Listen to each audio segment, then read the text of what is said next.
De nouvelles classes de francisation ont été fermées dans les dernières heures au Québec. Ce matin, on a appris que le Centre de service scolaire des Découvreurs à Québec va cesser d'offrir la majorité de ses cours dès lundi. Ça touche 449 élèves et 21 enseignants qui perdent leur emploi. Hier, on apprenait que 300 élèves perdaient leur classe de francisation à Lévis. Ce sont des fermetures qui se multiplient et qui inquiètent le gouvernement Trudeau. Le lieutenant du Québec, Jean-Yves Duclos, a d'ailleurs envoyé une lettre au ministre de la Francisation du Québec, Jean-François Roberge, pour lui faire part de ses préoccupations. Il rappelle qu'Ottawa a fourni 775 millions de dollars à Québec pour l'exercice 2023-24 pour soutenir l'immigration et la francisation. Mais avant de bonifier, il faudrait tout d'abord savoir à quoi servent ces 750 millions et plus annuels qui sont envoyés au gouvernement du Québec. On a rappelé qu'un montant important annuel est envoyé au gouvernement du Québec. C'est le gouvernement du Québec qui a la responsabilité d'utiliser ces ressources pour faire en sorte que le maximum d'investissement possible puisse être fait en francisation. On les utilise, les sommes du fédéral, les coûts qui sont liés à l'immigration massive puis à la perte de contrôle complète du gouvernement fédéral par rapport à l'immigration sont immenses, ces coûts-là. Et ça amène des problèmes, écoute, en santé, en logement, en éducation, en aide sociale, en aide alimentaire. Mais pour la francisation, précisément, quand M. Duclos dit 775 millions envoyés à Québec pour l'immigration et la francisation, il peut prendre cet argent-là pour franciser davantage. Est-ce qu'Ottawa a raison ou c'est le Québec qui a raison en disant « ben non, il y a d'autres problèmes, là, puis ça nous coûte très, très cher », Karima? Bien, justement, c'est parce qu'il faut voir la portion qui est allouée à la francisation. J'ai l'impression qu'on lance une espèce de chiffre là, qui semble assez incroyable. On se dit, mon Dieu, c'est énormément d'argent et ce l'est. Mais en même temps, on ne voit pas nécessairement qu'est-ce qui se cache derrière tout ça. Parce que c'est vrai qu'au cours particulièrement des 2 dernières années, il y a eu un nombre quand même record, que ce soit de demandeurs d'asile, de travailleurs temporaires. Et ça a eu un impact, on l'a vu, sur le logement, sur les services. Donc, la francisation, c'est fondamental au Québec, bien sûr. C'est une question de survie de la langue, c'est une question d'intégration pour les nouveaux arrivants. Donc, c'est fondamental, mais en même temps, il y a eu cette pression-là. Et moi, je serais curieuse qu'on aille justement un peu plus en profondeur sur ces chiffres pour voir où est-ce que ça va exactement, là. Cela dit, c'est quand même un problème de se dire qu'il y a des professeurs en francisation qui vont perdre leur emploi. Moi, je m'inquiète de ça parce que si on perd cette expertise-là, que ces personnes-là ne reviennent pas ensuite dans le réseau, quand on va avoir plus de moyens ou qu'on va décider de rouvrir ces classes-là, qu'est-ce qui va se passer aussi avec ces personnes qui sont qualifiées et en plus avec toutes les conséquences de ne pas franciser des nouveaux arrivants, c'est un vrai problème. Jean-François Roberge dit qu'il y a d'autres problèmes, là. Il y a toutes sortes de pressions avec la forte accélération de l'immigration.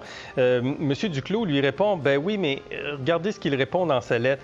Les coupures dans les programmes de francisation viennent accroître le risque que les nouveaux arrivants restent plus longtemps dépendants des programmes sociaux de nos gouvernements respectifs, comme un cercle vicieux, autrement dit, Maïka. Bien, tout à fait. Puis je pense que c'est un peu le double discours de M. Legault parce qu'il est d'accord que les programmes de francisation, comme le disait Karima aussi, c'est essentiel pour toute forme d'immigration au Québec, qu'on soit pour plus d'immigrants qui parlent déjà français ou non. Dans tous les cas, c'est important que les gens parlent français. Donc, s'ils ne parlent pas français à l'arrivée, c'est la francisation. Puis ça, M. Legault, je dirais même, est le gouvernement de la francisation. Mais d'un autre côté, il ne veut pas dire qu'il fait des coupures budgétaires, on se rappellera, mais il continue à couper dans des programmes comme ça. 23 professeurs. Je pense qu'en termes de coût sur le 775 millions là, que le ministre Duclos dit qui a été donné au Québec, c'est quand même minime. Je pense que c'est un autre exemple là, des coupures. Puis si on pense, en tout cas, on n'a pas tous les chiffres, comme disait Rodolphe plus tôt, c'est difficile d'avoir un débat public intelligent ou en tout cas sans avoir tous les chiffres devant nous. Mais si c'est vraiment 775 millions qui a été donné, c'est plus que le ministère de l'Immigration et de la Francisation, le budget du ministère de la Francisation et de l'Immigration du Québec. Donc je pense que ça aurait été suffisant. Donc on imagine qu'il y a une partie de cet argent-là qui va ailleurs, dans le fond. Il y a des coûts, clairement, il y a des coûts qui ont été redistribués ailleurs, mais on ne sait pas où, on ne sait pas combien. Donc, c'est vraiment difficile d'analyser. Mais je pense que moi, c'est vraiment le double discours qui me chicote, c'est-à-dire on dit qu'on est le gouvernement de la francisation, mais finalement, on coupe dans ces programmes-là. Mais si on dit, Rodolphe, que l'immigration, la croissance est trop forte, le Québec dit ça, là, la croissance est trop forte en ce moment. Mais en même temps, il faut franciser, puis il faut que ça aille quand même assez rapidement. Est-ce que le gouvernement du Québec est en train de couper? Est-ce que le gouvernement fédéral n'a pas un engagement d'accompagner davantage le Québec dans la francisation?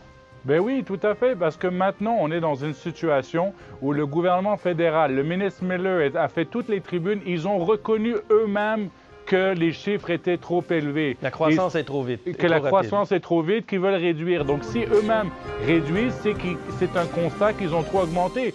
Moi, je serais le Québec, en tout cas le gouvernement du Québec. Tout d'abord, c'était un peu cheap du ministre Duclos d'envoyer cette lettre. Souvenez-vous que le Québec avait demandé 1 milliard de dollars concernant tous les coûts, concernant les temporaires, etc. Le gouvernement fédéral n'a donné que 700 millions, 750 millions. Donc, si le gouvernement fédéral avait accepté de donner 750 millions, ils n'ont pas juste signé un chèque, ils ont regardé pour voir qu'il y avait vraiment des coûts. Parce que, bien évidemment, on n'envoie pas comme ça un chèque sans regarder. Et deuxièmement, bien, que le Québec augmente, en tout cas le budget, et envoie la facture à Ottawa en disant, regardez, c'est à cause de vous, c'est à cause, parce que n'oubliez pas qu'il y a 2/3 que le fédéral, en tout cas, a la main dessus, en tout cas, concernant sa responsabilité. Donc, que le Québec le documente, que le Québec dit, regardez combien les classes ont augmenté, envoyez la facture à Ottawa et qu'on ait un vrai débat Québec-Ottawa en termes de qui est responsable des immigrants, etc. Parce que maintenant, le fédéral a eux-mêmes reconnu qu'ils en ont trop accepté. Ouais. Ruba Gazal, il va de son grain de sel. Intervention remarquée aujourd'hui. بدي أشكر أستاذي اللي علمني اللغة الفرنسية لما جيت هون على كيبيك. كان عمري 10 سنين، اسمه جيل لاشامبر، وكان هو خلاني مش بس أتعلم اللغة الفرنسية، وكمان خلاني أحب اللغة الفرنسية. Donc ce que je suis en train de dire en arabe, c'est que je remercie mon prof de francisation. Quand je suis arrivée au Québec, je ne parlais pas un mot de français, et c'est vraiment grâce à ce prof-là que je l'ai appris le français, pas juste à l'apprendre, mais aussi à aimer la langue française. C'est quand même remarqué aujourd'hui que de s'exprimer comme elle l'a fait, Ruba Gazal. Est-ce que, Karima, le gouvernement du Québec, peu importe qu'il y ait assez d'argent ou pas assez d'argent qui vient du fédéral, ne devrait pas, en aucun moment, couper dans la francisation, couper dans les professeurs, compte tenu de l'importance du français au Québec? Oui, mais sur le principe, je suis d'accord, on ne devrait pas. Ensuite, dans la réalité, quand même, si les services deviennent, si vous voulez, si la demande devient exponentielle, il y a aussi un principe de réalité. Donc, moi, je pense qu'il faut faire attention aussi de ne pas détourner sur le fond. Qu'est-ce qui fait qu'on en arrive à cette situation? Je pense que tout le monde veut franciser, je veux dire, les différents partis. Il y a quand même cette volonté-là. Ensuite, il faut quand même se rappeler, on a parlé, bon, des travailleurs temporaires, sur la question là, des 2/3, 1/3 Québec, 2/3 responsabilité du fédéral.